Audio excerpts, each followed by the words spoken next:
It all started with a phone call, and a betrayal. In yesterday's episode of the gripping story of CEO James and the woman he loves, Diep, we witnessed their harrowing descent into chaos, fueled by love, fear, and a relentless pursuit through both physical wildness and emotional devastation.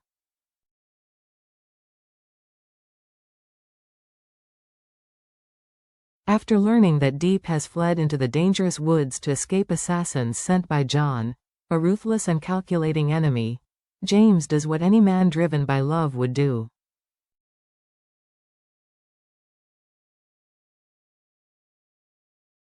He abandons the safety of reason and plunges headlong into danger.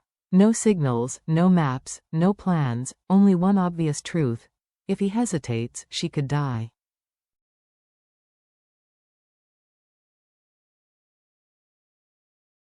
The woods are vast, wild, and unforgiving, a place where communication is disrupted, and the night falls like a veil of silence.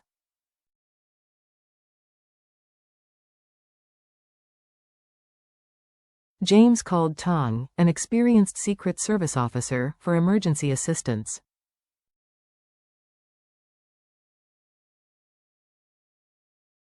But as the hours passed, from morning to night, Diep disappeared without a trace.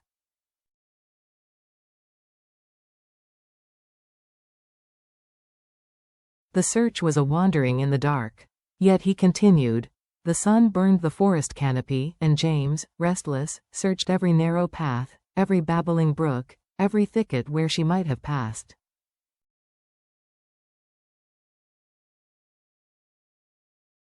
Sweat soaked his shirt. Mud clung to his shoes.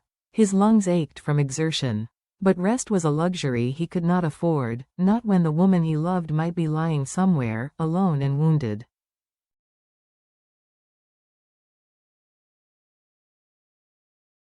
By dusk, exhausted in body and spirit, James collapsed by the stream, exhausted from dehydration and exhaustion.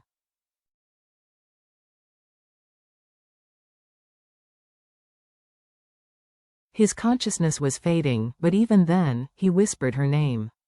Diep, where are you?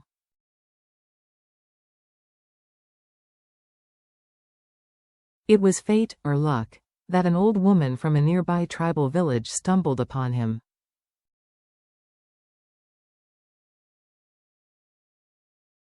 Carrying a basket of herbs, she saw James's lifeless body, eyes closed, lips pale.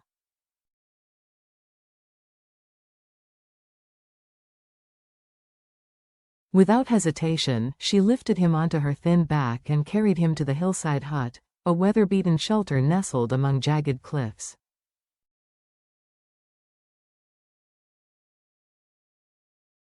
That night, she cared for him as if he were her own, soothing his burning forehead with forest leaves, ladling warm herbal tea to his parched lips, and whispering prayers in the darkness.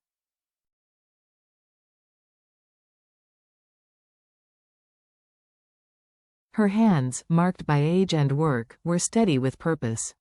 She never asked who he was.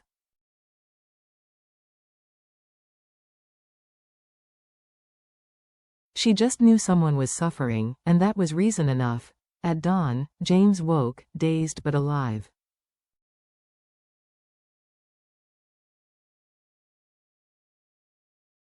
Gratitude welled up in silent tears. If it weren't for you, his voice choked. The woman just smiled. Good people will not be abandoned by heaven.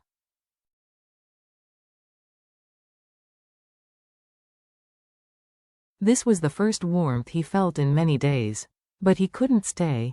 Emboldened, James continued his search, this time with a fire burning in his chest.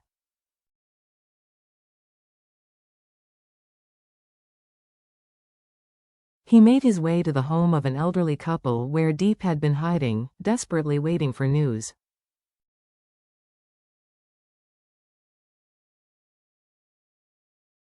But their faces, pale with worry, said it all. She had not returned. Still, they offered to join him in the search.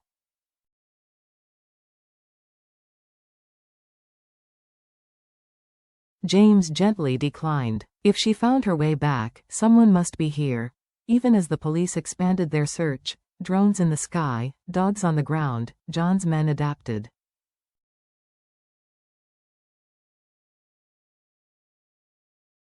Disguised as woodcutters and herb gatherers, they continued their pursuit in silence.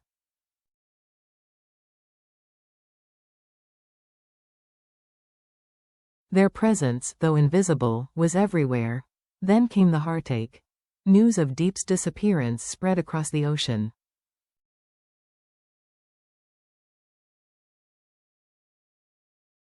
James' mother, a dignified, sharp-witted woman who lived abroad, flew home immediately with her nephew, Diep, and James' son.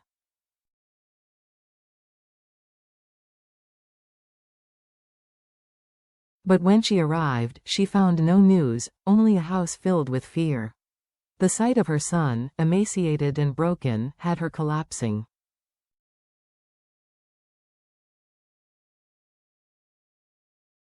The doctor's diagnosis: mental shock, dangerously high blood pressure.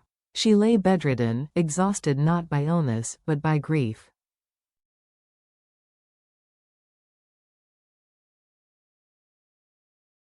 James was heartbroken. His mother needed him. His son needed him. But Diep, lost somewhere in that forest, needed him most.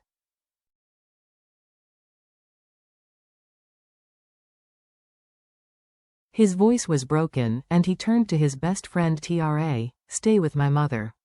I can't leave Diep to face this alone."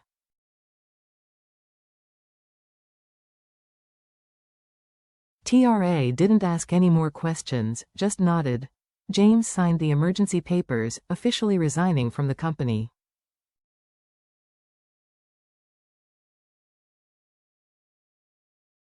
No press releases, no boardroom explanations, just a man choosing love over legacy.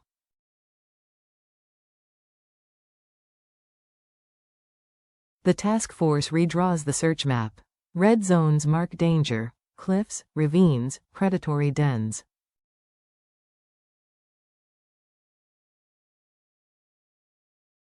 Still no ransom, no message from John, just silence. The kind of silence that screams.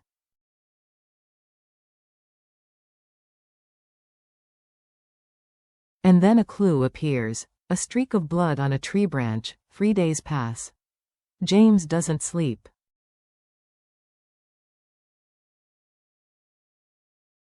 Doesn't eat. His body shakes with exhaustion, but his spirit refuses to rest.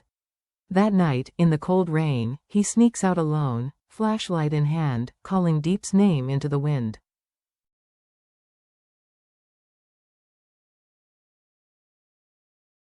Suddenly, a phone rang at the command center. A villager had reported seeing a little girl, barefoot, injured, staggering through a small village near Mount Tamo, 50 kilometers away.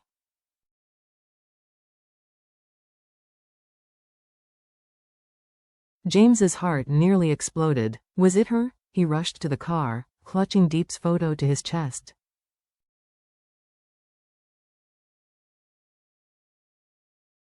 His knuckles were white. His eyes burned. The road was treacherous, the storm was relentless.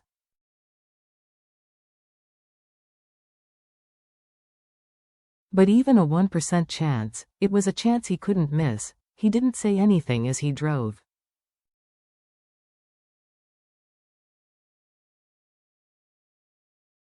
Just stared ahead, praying. Was it Diep?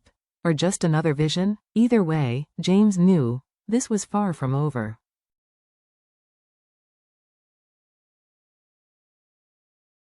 As the rain poured down and the tires spun along the edge of the mountain, the question echoed louder than ever.